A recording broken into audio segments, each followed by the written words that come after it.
بسم اللہ الرحمن الرحیم اللہم انفعنا بما علمتنا وعلمنا ما ينفعنا اللہم الہمنا مراشد امورنا وقنا شرور انفسنا ربنا تقبل منا انك انت السمیع العلیم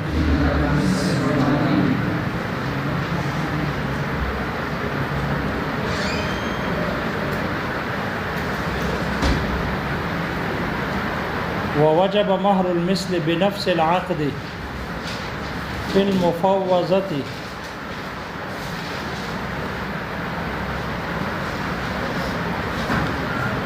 نفس عقد کی وجہ سے مہر مثل واجب ہو جاتا ہے مفوضہ میں.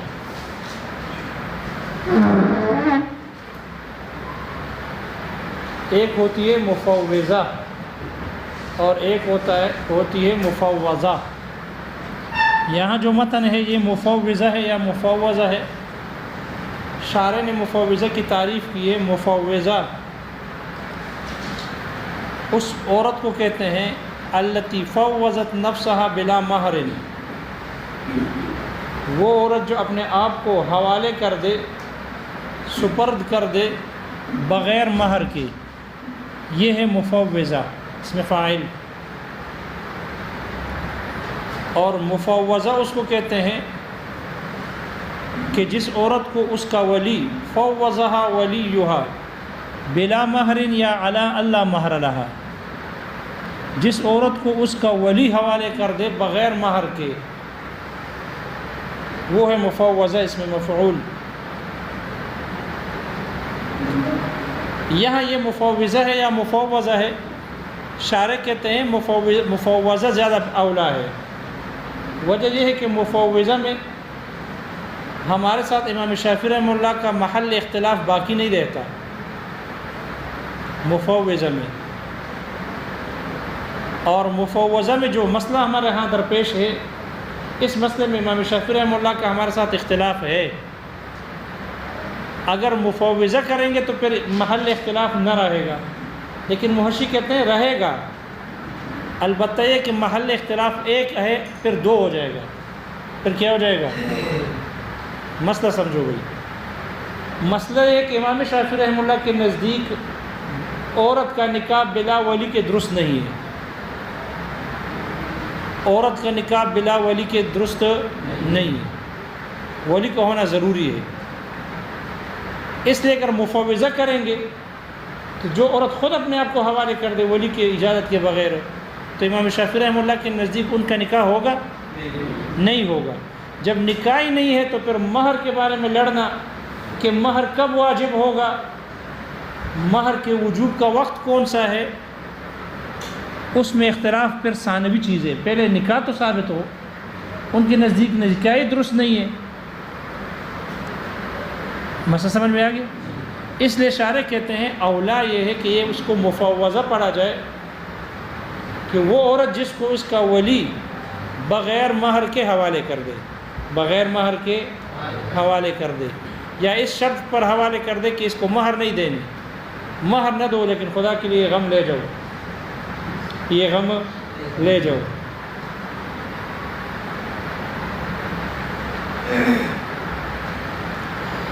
اگر ولی نے اس کا نکاح کرایا ہے تو پھر ان کے نزدیک تو نکاح ہو جاتا ہے، ہمارے نزدیک بھی نکاح ہوتا ہے. پھر مسئلہ بنے گا کہ مہر واجب ہے یا نہیں، مہر کب واجب ہوگی. مہر کے وجوب کے وقت میں اختلاف ہے. مہر بالاتفاق واجب ہے، مہر بالاتفاق واجب ہے، لیکن کب واجب ہوگی، وہ وقت کون سا وقت ہے، اس وقت کی تعیین میں اختلاف ہے.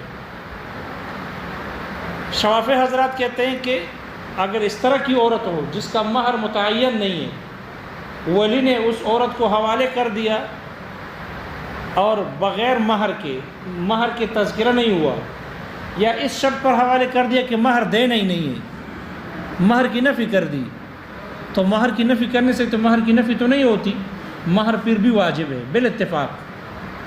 کب واجب ہوگا؟ شوافی حضرات کہتے ہیں جب کیونکہ اس کا مہر متعین ہے نہیں، اس لیے عند الوتی متعین ہو جائے گا۔ یہ مہر مؤخر ہوگا وتی تک، جو ہی شوہر وتی کرے گا مہر اس کے ذمہ واجب ہو جائے گا۔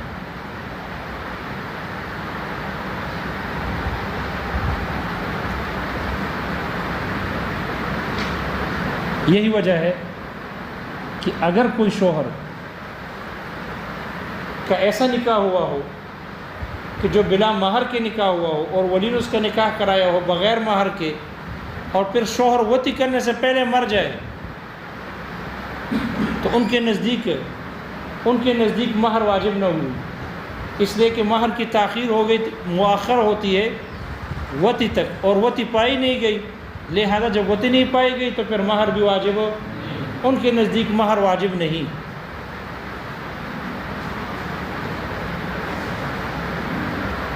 احناف کہتے ہیں کہ ایسے عورت کا جس کا مہر متعین نہ ہو تو اس کے لیے کمال مہر مثل واجب ہے، پورا کا پورا مہر مثل واجب ہوتا ہے نفس عقد سے۔ جو ہی عقد نکاح ہو، عقد نکاح کے وقت شوہر کے ذمے مہر کا نفس وجوب ہو جاتا ہے، البتہ وجوب ادا یہ مؤخر ہوگی وتی تک، وتی کرے گا تو پھر وجوب ادا لازم ہوگا۔ نفس عقد سے شوہر کے ذمے میں عورت کے لیے مہر کا نفس وجوب ہو جاتا ہے، یہ مؤخر نہیں ہوگا وتی تک۔ تو احناف کے نزدیک مہر کے وجوب کا، مہر مثل کے وجوب کا وقت عند العقد ہے، شوافی کے نزدیک عند الوتی ہے۔ کوئی اختلاف سمجھ میں آ گیا؟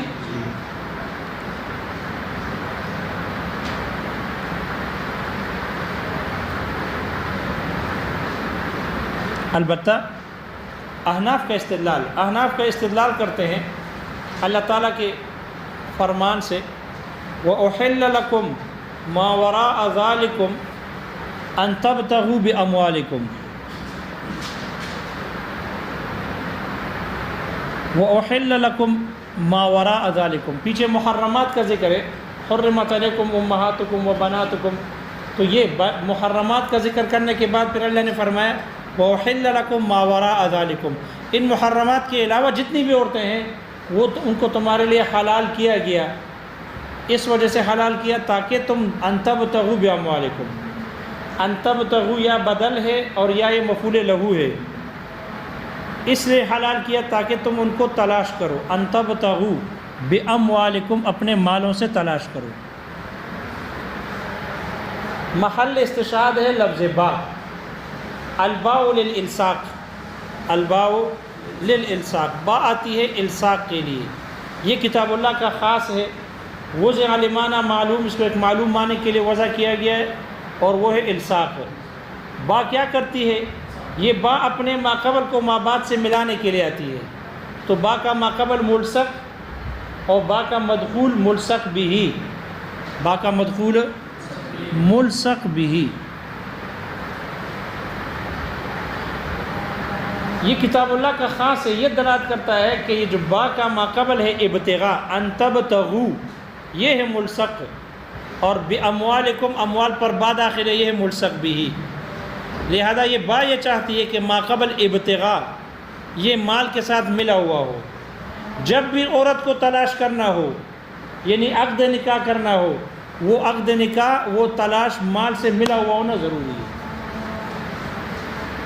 وہ مال سے، یہ ہے با کے الصاق جو کتاب اللہ کا خاص ہے، اس کا تقاضا یہ ہے۔ کن بند کر دیں،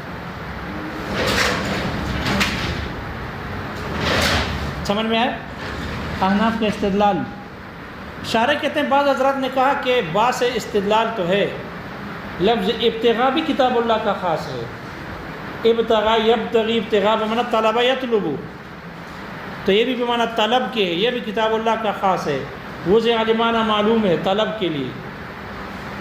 لیکن شارح کہتے ہیں چونکہ آگے تقریر ہم نے جو کی ہے وہ لفظ با پر کی ہے، اس لیے ابتغاء بھی خاص ہے اور با بھی خاص، استدلال یہاں تقریر با کے مطابق کی ہے، تو یہ با کتاب اللہ کا خاص ہے، لہذا اس کا تقاضا یہ ہے کتاب اللہ کے خاص کا کہ جب بھی ابتغاء بضع ہو تو وہ ملصق بالمال ہونا چاہیے، یعنی جب بھی عقد نکاح ہو وہاں مہر کا ذکر، تذکرے میں ذکر میں مہر کا ہونا ضروری ہے.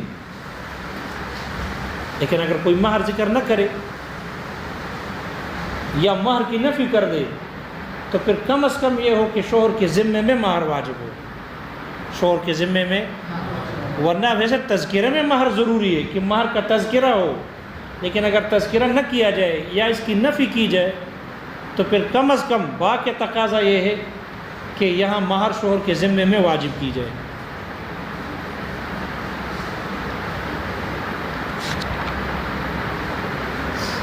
لیکن شرط یہ ہے کہ وہ ابتغاء صحیحہ ہو، ابتغاء فاسدہ نہ ہو. عقد صحیح ہو، نکاح صحیحہ ہو، نکاح فاسدہ نہ ہو. اگر وہ نکاح فاسدہ ہے، نکاح صحیح نہیں، نکاح فاسد ہے.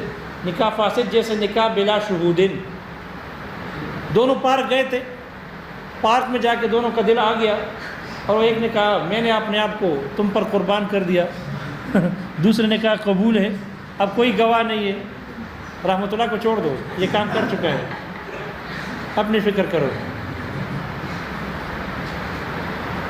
اب یہاں گواہ ہے نہیں، یہ ہے نکاح فاسد بلا شہودن. یا نکاح معتدۃ الغیر، کسی اور کی عدت چل رہی ہے، نکاح اس نے طلاق دی ہے، ابھی عدت چل رہی ہے اور ادھر سے دوسرا کنڈا ڈال رہا ہے، نکاح کر رہا ہے، تو دوسرے کے عدت معتدۃ الغیر کے ساتھ نکاح کرنا یہ نکاح فاسد ہے.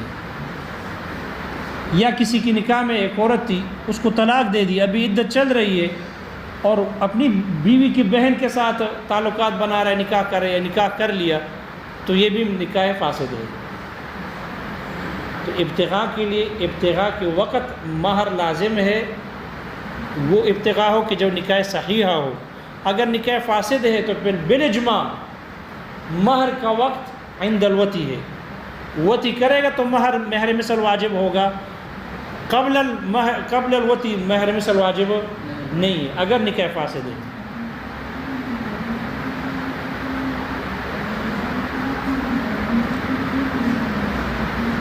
لیکن اگر وہ ابتغاء بطریق نکاح نہ ہو، ابتغاء ہے نکاح نہیں ہے بلکہ بطریق اجارہ ہو، بطریق اجارہ ہو یا بطریق متعہ ہو یا بطریق زنا ہو. گرمی لگ گئی، چندہ کم لوگ اکٹھا کرتے ہیں، ایک دو کو بلا لیتے ہیں اجارے پہ، تو اب یہ مہر واجب، یہ پیسے واجب ہوں گے. کب واجب ہوں گے؟ تو یہ پیسے، یہ مال حرام ہے، نہ یہ کام حلال ہے اور نہ وہ مال واجب ہے، نہ عند العقد اور نہ عند الوتی، نہ ہی فعل حلال نہ ہی اس کی آمدنی اور اس کا جو رقم ہے اجرت، نہ وہ حلال ہے، چاہے متع ہو یا زنا ہو یا اجرت ہو. نکاح صحیح کی قید ہے ان تبتغوا باموالکم، یہ ابتغاء صحیح ہو یعنی عقد صحیح ہو. شارح کہتے ہیں اسی کی طرف اللہ تعالیٰ کا فرمان محسنین غیر مصافحین اشارہ کرتی ہے کہ جو نکاح کرنا چاہتے ہیں تو نکاح صحیح ہو، محسنین اپنے آپ کو پاک دامن کرنے کے لیے ہو. محسن کہتے ہیں تحسین النفس من الوقوع فی الحرام، حرام میں اپنے نفس کو واقع کرنے سے بچانے کو کہتے ہیں. حرام میں نفس کے واقع ہونے سے اپنے آپ کو بچانے کو محسن کہتے ہیں، پاک دامن. تو آدمی نکاح اس لیے کرتا ہے تاکہ پاک دامن آئے، پاک دامن ہو، کہیں گناہ میں واقع نہ ہو. غیر مصافحین، مصافح کہتے ہیں زانی کو، سب المنی یہ ہے مصافح. تو صرف منی گرانا نہیں ہے، زنا کرنا نہیں، بلکہ اپنے آپ کو پاک دامن کرنے کے لیے نکاح کرتا ہے. معلوم ہو کہ ابتغاء سے نکاح صحیح ہو، متعہ نہ ہو، اجارہ نہ ہو، زنا نہ ہو. اس وقت مہر کے وجوب میں وقت کی تعیین میں اختلاف ہے. احناف کے نزدیک عند العقد ہے اور شوافع کے نزدیک عند الوتی ہے. احناف کا استدلال سمجھ میں آئے گا؟ احناف کا استدلال لفظ با الساق سے ہے، اس لیے کہ اگر ہم یہ کہیں کہ نہیں عند الوتی تاخیر تک اگر گنجائش دے دے کہ مہر وتی کے وقت واجب ہوگی تو پھر با کا کتاب اللہ کا خاص ہے، یہ بے معنی ہو جائے گا، اس لیے کہ وہ تو الصاق کا تقاضا کر رہے کہ ابتغاء ملی ہوئی ہو مال سے، تو اگر عند العقد کم از کم مہر کا ذکر نہ ہو تو پھر کم از کم یہ ہے کہ عند ذمہ میں، شوہر کے ذمہ میں یہ مہر مثل واجب ہو، مؤخر نہ ہو وتی تک، وگرنہ کتاب اللہ کا خاص باطل ہو جائے گا۔ مسئلہ سمجھ میں آئے گی؟ شارح کہتے ہیں یہاں چند باریک اعتراضات اور بھی ہیں جس کو میں نے اپنے تفسیر احمدی کے حاشیے میں بیان کی ہے، لیکن یہاں محشی نے اس سے تھوڑا سا اشارہ نکالا ہے، محشی نے تھوڑا سا اس کو ذکر کیا ہے باریک اعتراضات میں سے۔ ایک اعتراض ذکر کیا ہے، ایک اعتراض یہ ہے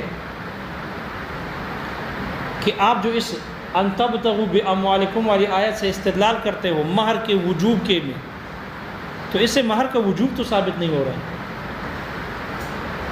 اس آیت سے صرف اتنا پتہ چلتا ہے کہ جب بھی آپ نے ابتغاء کرنا ہو مال سے کرو، نکاح کرنا ہے مہر دو، تو یہ آیت تو مہر کے مشروعیت پر دال ہے۔ اس سے یہ کہاں پتہ چلتا ہے کہ جو نکاح بلا مہر ہو وہ نکاح نہیں ہوگا، بغیر مہر کے نکاح نہیں ہوتا، یا بغیر مہر کے نکاح مشروع نہیں ہے، اس پر تو یہ آیت دلالت تو نہیں کرتی۔ یہ آیت تو صرف اتنی بتاتی ہے کہ جب بھی نکاح کرنا ہے مہر کا ذکر کرو، مہر مشروع ہے، مہر جائز ہے نکاح میں۔ بلا مہر کے نکاح مشروع نہ ہونے پر یہ آیت دلالت نہیں کر رہی۔ بغیر مہر کے نکاح مشروع نہ ہونے پر دلیل ضرورت ہے، اور دلیل اس کے خلاف موجود ہے، یعنی ایسی دلیل بھی پائی جا رہی ہے جس میں یہ اس بات پر دلالت ہو رہی ہے کہ جہاں مہر کا ذکر نہیں اور نکاح کا ذکر ہے، جیسے کہ اللہ تعالیٰ نے فرمایا فَانْكِحُوا مَا طَابَ لَكُم مِّنَ النِّسَاءِ مَثْنَىٰ وَثُلَاثَ وَرُبَاعَ، وہاں تو یہاں تو ایک کی بات ہے، وہاں تو دو دو تین تین اور چار چار کی بات ہے، اور وہاں مہر کا ذکر ہے ہی نہیں۔ معلوم ہوا نکاح بلا مہر مشروع ہے، اور اس آیت سے صرف نکاح بمہر مشروعیت کی اس بات ہو رہا ہے، بلا مہر کے عدم مشروعیت تو ثابت نہیں ہو رہی۔ اسی طرح تعالیٰ نے دوسری جگہ فرمایا وَأَنكِحُوا الْأَيَامَ مِنكُمْ، وہاں بھی انکاح کا ذکر ہے، مہر کا ذکر نہیں ہے۔ معلوم ہوا کہ نکاح بلا مہر بھی کیا ہے؟ مشروع ہے، درست رہے۔ تو اس آیت سے آپ کا بغیر مہر کے نکاح کے عدم مشروعیت پر استدلال کرنا درست نہیں۔ اعتراض سمجھ میں آ گیا؟ اس لیے کہ بغیر مہر کے نکاح کے عدم مشروعیت، مشروع نہ ہونے پر قرینہ اور دلیل چاہیے، جبکہ قرینہ اور دلیل خود اس کے خلاف موجود ہے۔ اعتراض سمجھ میں آ گیا؟ اس کا جواب ذکر کیا۔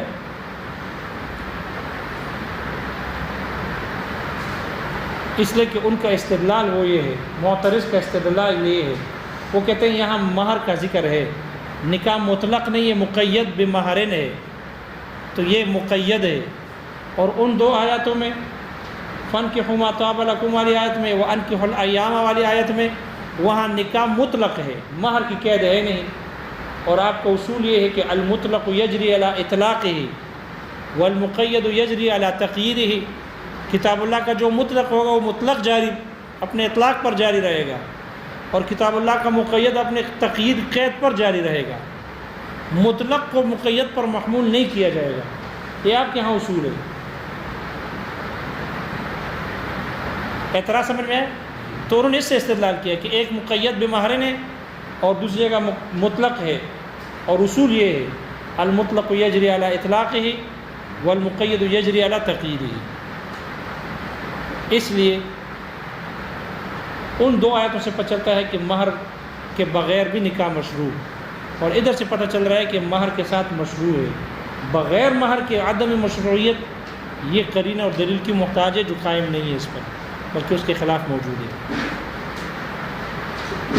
جواب اس کا یہ دیا ہے کہ احناف کا جو یہ اصول ہے المطلق یجری علی اطلاقہ والمقید یجری علی تقییدہ، یہ اصول مطلق نہیں ہے۔ اگر کسی مسئلے میں کوئی مسئلہ ایک مسئلہ ہو، مسئلہ بھی ایک ہو اور حکم بھی دونوں کا ایک ہو، تو وہاں مطلق مقید پر احناف کے نزدیک محمول ہوتا ہے، وہاں مطلق مقید پر کیا ہوتا ہے؟ محمول ہوتا ہے۔ یہاں مسئلہ ایک ہے، فَانْكِحُوا مَا طَابَ لَكُم میں بھی نکاح کا مسئلہ چل رہا ہے، وَأَنْكِحُوا الْأَيَامَ میں بھی نکاح کا مسئلہ ہے، أَن تَبْتَغُوا بِأَمْوَالِكُم میں بھی واقعہ اور حادثہ یعنی مسئلہ ایک ہے، اور حکم بھی دونوں میں ایک ہی ہے، مسئلہ مہر کا ہے۔ لہذا ایک جگہ وہ مطلق ہے، دوسری جگہ مقید ہے۔ احناف کا اصول یہ ہے کہ جہاں مسئلہ بھی ایک ہو اور حکم بھی دونوں کا ایک ہو، تو وہاں اگر ایک جگہ ایک آیت یا روایت مطلق ہو اور دوسری جگہ مقید ہو تو وہاں مطلق و مقید پر محمول کیا جائے گا۔ اس لیے یہاں پر ان دو آیتوں میں مہر کا ذکر نہیں اور ان تبتغوا باموالکم میں مہر کا ذکر ہے، اس لیے ان دو آیتوں کو جو مطلق ہے اس مقید پر محمول کیا جائے گا، اور یہ کہا جائے گا جیسے اس میں مہر کا ذکر ہے تو وہاں بھی شوہر کے ذمہ مہر واجب ہوگا۔ تو جواب سمجھ میں آ گیا؟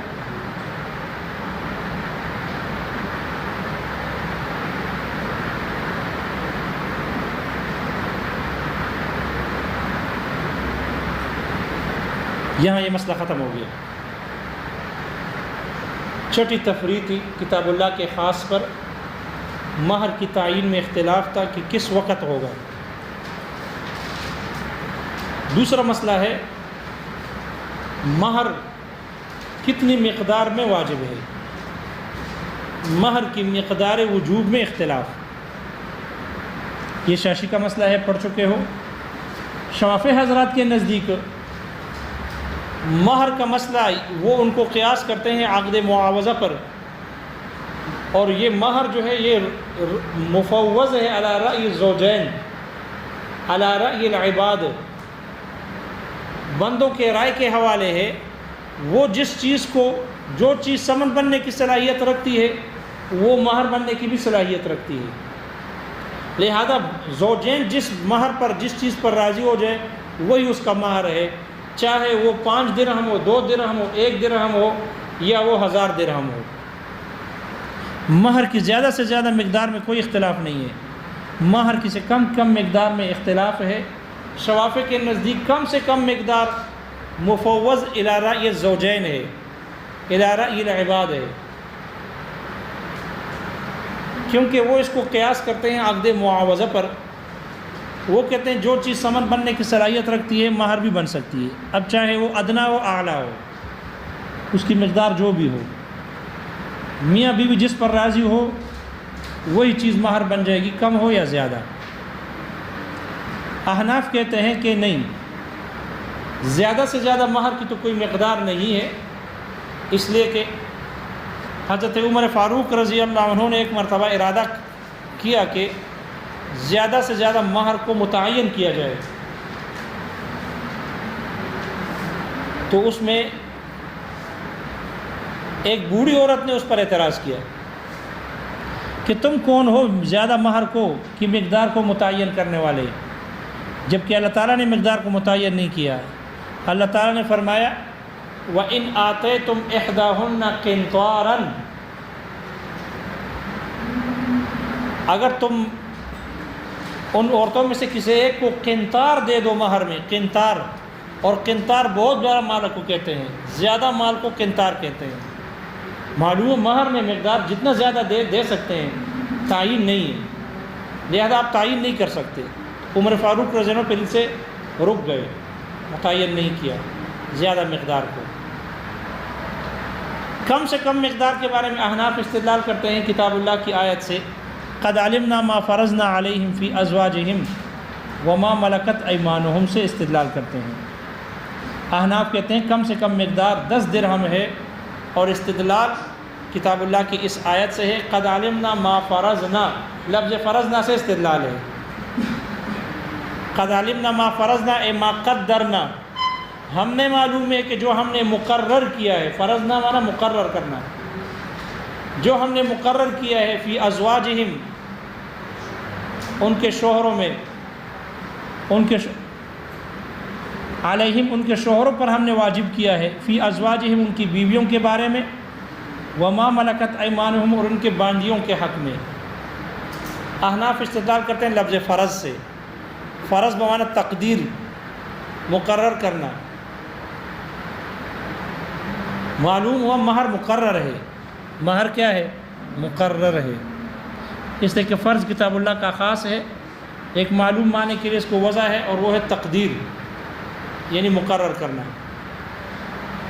شارح کہتے ہیں اسی طرح یہ متکلم کی ضمیر بھی خاص ہے، فرضنا، فرضنا ضمیر خاص ہو گیا، جمع متکلم ہے، اگرچہ جمع متکلم میں تثنیہ بھی داخل ہے، تو لیکن پھر بھی یہ فرضنا بنسبت غائب کے اور مخاطب کے خاص ہے، اس لیے کہ نہ غائب کی ضمیر ہے اور نہ ہی مخاطب کی ہے، اس لیے یہ خاص ہے۔